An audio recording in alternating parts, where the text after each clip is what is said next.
BBC Sounds. Music, radio, podcasts.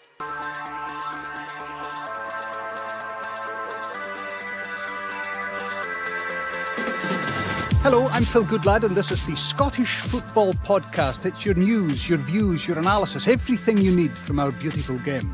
It's Wednesday the 14th of May and there's more managerial machinations on the programme. I kind of find, because I'm probably Scottish and so is my staff, if it was somebody from a different country, I think they would have got a bit more respect. But I knew when I took the job that I could make a difference.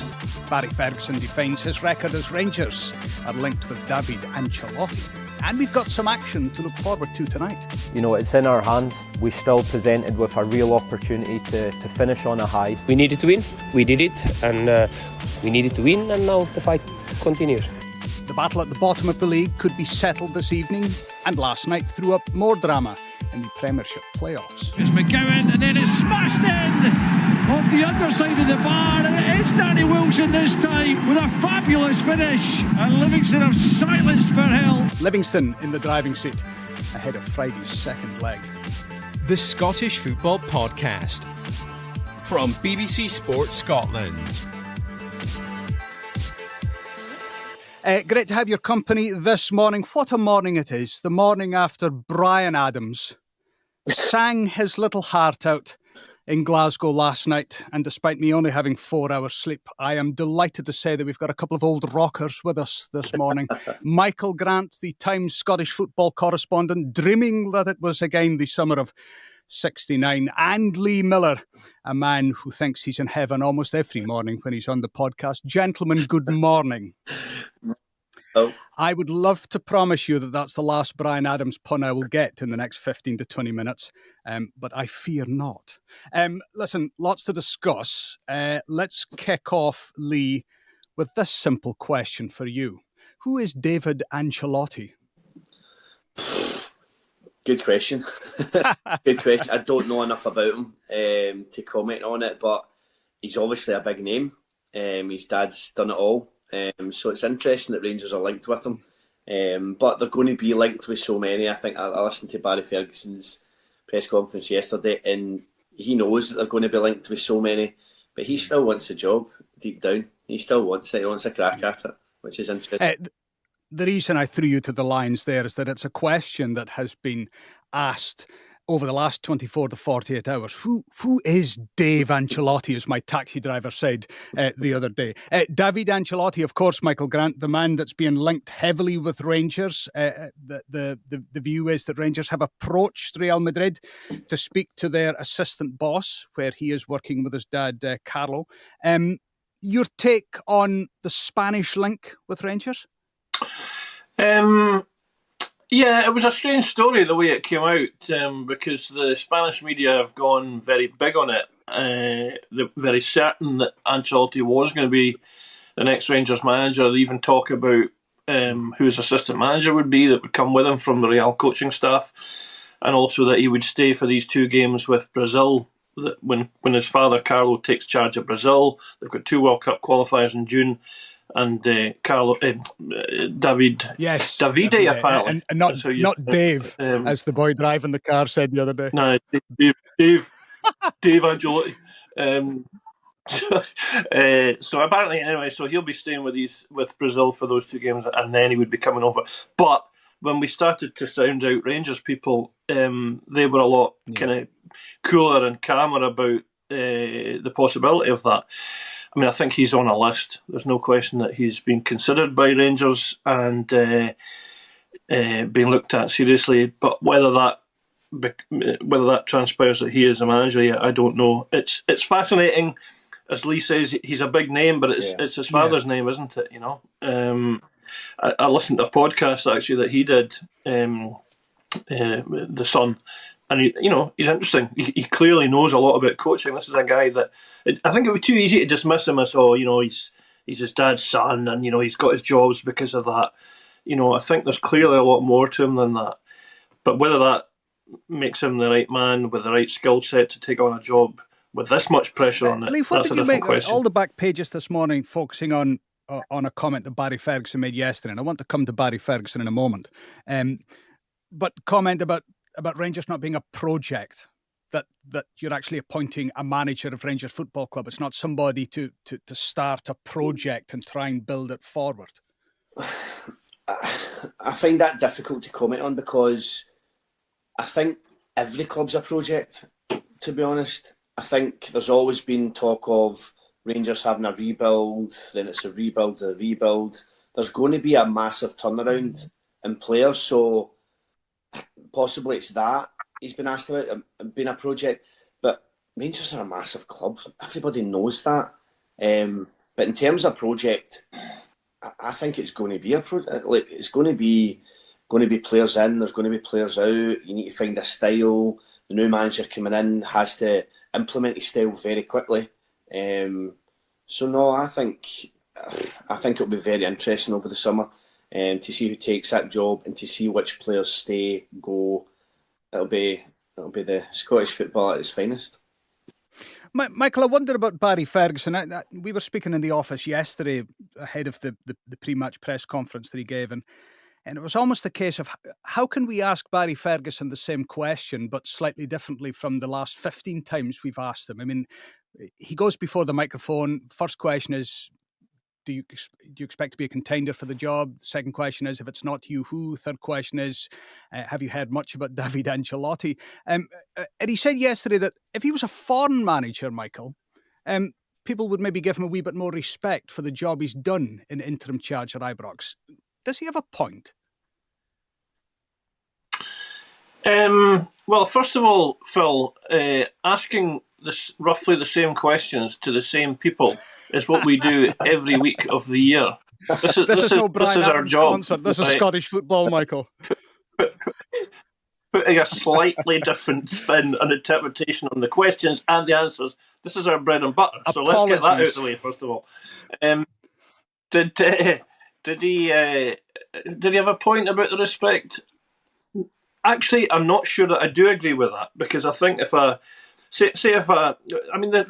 criticism of Ferguson, or the doubt about Ferguson, was his managerial record not being great. Okay, so if a foreign manager had taken over Rangers, even on an interim basis, with a not great track record, he would have been criticised for the results that Barry's got. Barry's had some great results, the Old Firm games and Fenerbahce, but he's also had a lot of poor results. And I think he's kidding himself on if he thinks that a foreign manager wouldn't have got criticised for that in our media. He would have been, And I've sympathised with him in a general sense, because I think it's been difficult over the last month or so, especially when there's been that sense that it's not going to be him, and he's kept kind of trying to talk himself up for it. And, that's a difficult situation, I think, for a guy to be in, and that'll continue through these last couple of days, last couple of games, that he said, hasn't he, that we'll get a bit of clarity in the next couple of days about what's happening, and reading between the lines, that suggests to me that he's been told. Yeah, you think his body language yesterday and his answers were very kind of flat and very low key, and he was a bit deflated. We bet, yeah. Yeah. I mean, I wasn't at the press conference yesterday, but from watching it and hearing it and reading about it, I got that switching impression. Hot seats, as it were, and I want to stay with journalism and with the intrepid ladies and gentlemen of the Fourth Estate with their notepads and their tape recorders, because we had a clash of cultures yesterday at Rugby Park, Michael, between those of us who ask questions and the PR officer whose job it is to, if not shut questions down, to try and steer things away. I mean, what's going to happen when you have the Kilmarnock manager, Derek McInnes, in a room full of reporters answering questions and admitting that Hearts and Kilmarnock have agreed a deal for him? What's then going to happen? Reporters are going to ask, well, are you going to go to Hearts? Or are you going to stay at Kilmarnock? And the PR officer, and it was Paul Barnes, our colleague on TV in BBC Scotland, he asked the question. The PR officer went, move it along, gentlemen. and Paul was like, well, I think maybe the fans want to hear, Derek, are you going to stay or not? Next question, please, gentlemen. I mean, you can't win. McInnes, though, adamant the last two games of the season he will be in the Kilmarnock dugout. But do you believe that the the road is now set for him to go from Kilmarnock to Tynecastle? Yeah, no, absolutely. I think it's well advanced now. I mean, it's fascinating that the last game of the season is Kilmarnock against Hearts. And I mean, I'm led to believe there's a little bit of unease about that and about how the Kilmarnock fans are going to be towards Derek in that home game, which would be a shame. If there is any kind of animosity shown, it's an awkward situation to be in, to be leaving and to be facing the team, and it's so raw. I mean, if this was happening, with about 3 or 4 months running, that would have dissipated, wouldn't it? But it's so immediate and raw. And Scottish football, we don't take that well as fans, do we? If it's seen as a guy is leaving us for a bigger club, and that takes a little bit of time to absorb, And as for the PR stepping in, well, I mean, he or she was doing his job, his or her job, but I mean, what were you supposed to then go like? Okay, well, are there any groin strains for the game tomorrow night? I mean, and the other thing is, I mean, Derek McInnes, my God, he's big enough and old enough and hard enough to deal with any questions. He's very accomplished in that sense, So I dare say he could have been left to his own devices to take the questions.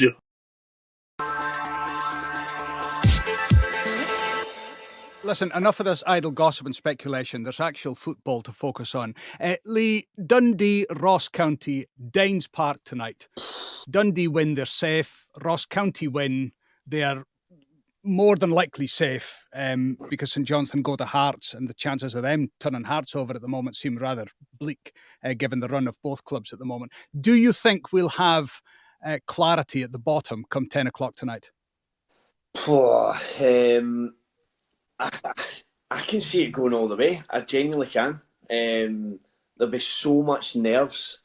Both teams, Dundee and Ross County, obviously ultimately need the win at the end of the day. If they don't, and St Johnstone, I don't know. I know Hearts have been good. Liam Fox has got them turned around. They're playing some decent football. Shanklin's scoring. But they've nothing really to play for. St Johnstone will be fighting like mad, trying to get that result. I could see them sneaking a result, and then it's down to Ross County and Dundee. But then whatever happens there, it could possibly go to the last game, which would be incredible. Because I've said it before, I don't really see the point in the top 6, bottom 6 split. But when it happens like this, I don't think it's happened like this for a number of years. But it's been so close, and it can go down to the wire about relegation and playoff place. Normally the relegated team's already done by now, and it's just the playoff place they're playing for. But it's actually the 2 places, and I know it's really tight and it's stacked against St Johnstone going to Hearts, but you never know in football. You just never know. Yeah. I guess what will give St Johnstone hope, as much as trying to get a tune out themselves, is the fact that Ross County appear to be the team that are an absolute free fall, Michael. Oh, yeah. They just can't seem to get anything, and that's not great with just 2 games to go. No, it's not, and you're going to Dens Park where Dundee can make themselves safe if they win. Dundee have been in the mix and just never quite able to pull themselves away from it. They're an incredible team, Dundee. I think they've scored more than anybody outside the top 3, and yet their defensive record is the worst in the league. I mean, I make it 130 goals for and against in 36 games. I mean, they're not boring. They're certainly not even boring. My O-level maths, that's 4 goals a game? Yeah, I mean, it's ridiculous, So they can hurt teams, and they can hurt County, and County's defence we know is poor, and their morale must be rock bottom after 7 defeats in a row. I suspect Dundee might have enough in this game, and that just pushes County down, and it pushes it probably to the final day. Well, it will push it to the final day between St Johnstone and Ross County. But, as Lee says, you don't know. You're in a funny stage of the season here with teams like Hearts, teams like Motherwell, Kilmarnock, teams that don't really have anything. Rangers even, they're kind of they're safe and they're just kind of seeing it St out. Johnstone 3 points behind. If St Johnstone fail to get a point tonight and Ross County do, then St Johnstone are relegated. So it's Dundee, Ross County, Hearts, St Johnstone, Motherwell, Kilmarnock. The focus on the top six has Rangers, Dundee United. We've then got the battle for the European places, St Mirren, Hibs and Aberdeen Celtic. Lee, just a word on Aberdeen Celtic. This is the dress rehearsal for the Scottish Cup final in 10 days' time. Can any side tonight at Pittodrie read anything into what can happen at Hampden next week on the basis of tonight's game? Nope. Absolutely not. That's fine. You don't need to explain. I want that. Game. Totally different game. It's almost quite... It's lazy journalism, Michael, to even assume that this is a dress rehearsal for the Cup final. There's Lee Miller saying it has no consequence whatsoever. I mean, maybe in the days when teams only played twice a season, you might have had players sort of eyeing each other up and seeing, you know, especially from a fullback, almost defending a winger. Does the winger like to turn on the inside? Does he like to get to the byline? You're saying tonight nothing will be read into Saturday's Scottish Cup final next week? No, I think there'll be changes. Obviously, Celtic will go up there and want to win. They want to win every single game, and Aberdeen will want to put down a marker, but it'll be a totally different game. I think if you're both sets of players, you don't want to get injured. I think there's a lot of them look at it, do you know what, I don't want to get a niggle, I don't want to get in for that tackle because there's a cup final coming up. They'll just have that at the back of their heads going into the game. I think I would like to see a few youngsters getting a chance, getting an opportunity and tweaking it there and see how they deal with it to give the starters or the main players a little kind of break. But no, I don't think you can read into the game tonight. Definitely not. Where are you tonight, Michael? I'll be at Pittodrie. For the Scottish Cup dress rehearsal? Yes, very much so. The game of the night was so much fun.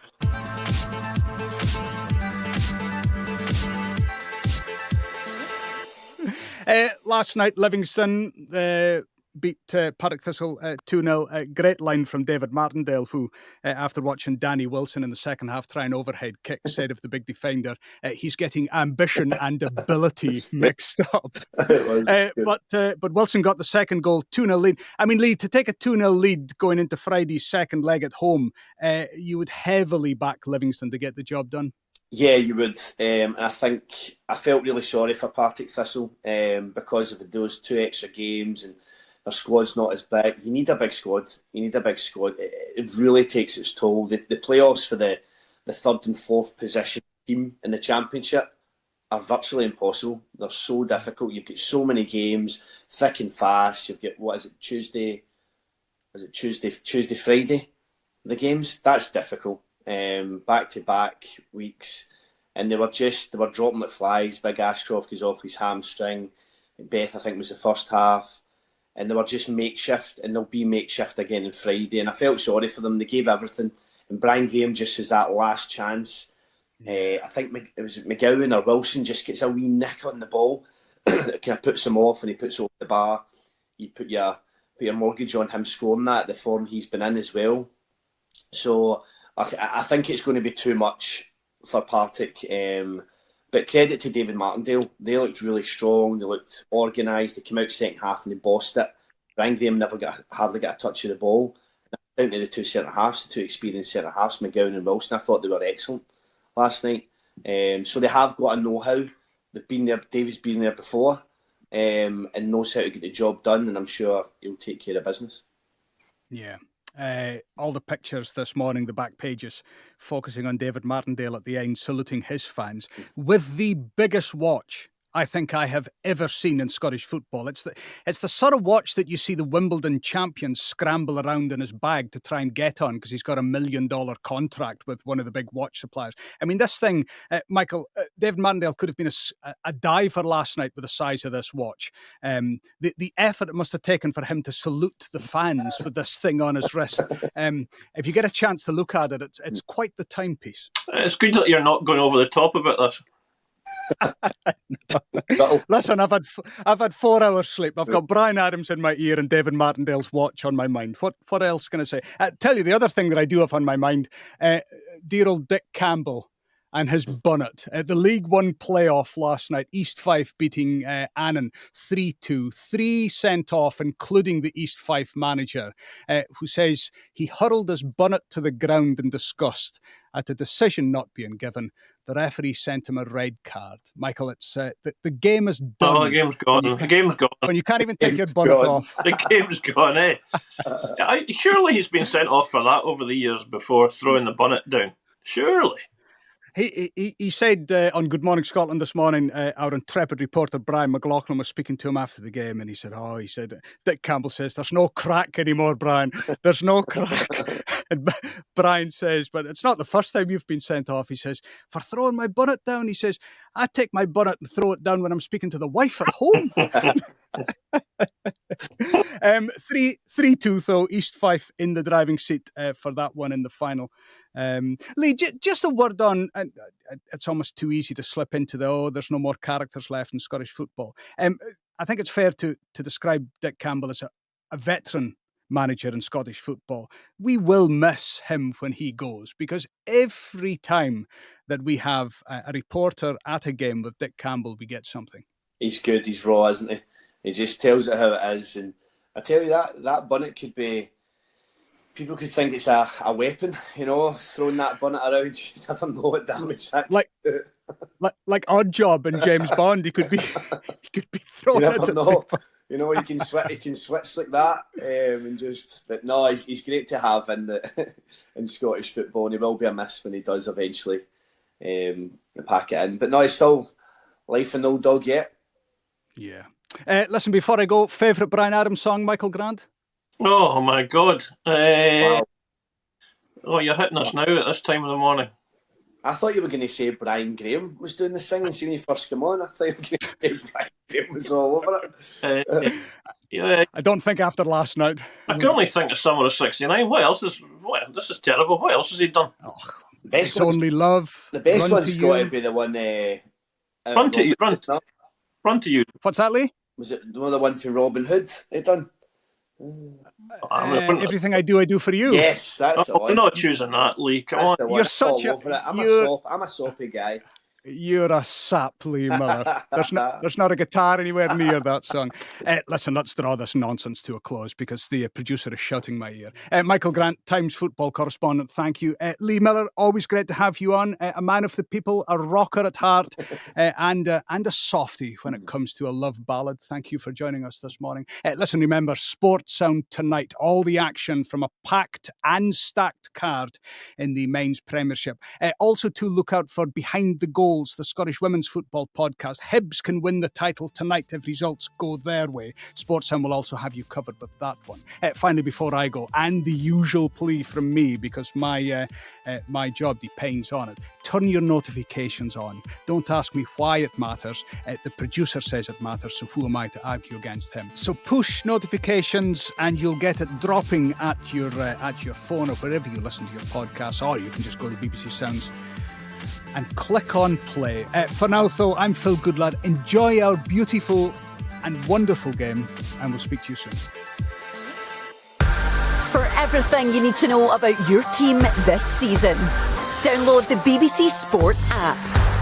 All the latest news, goal updates, stats and scores, and insight and analysis. Just select your club to get the biggest stories and best content at your fingertips. What a result. Download the BBC Sport app for everything you need to know about your team this season.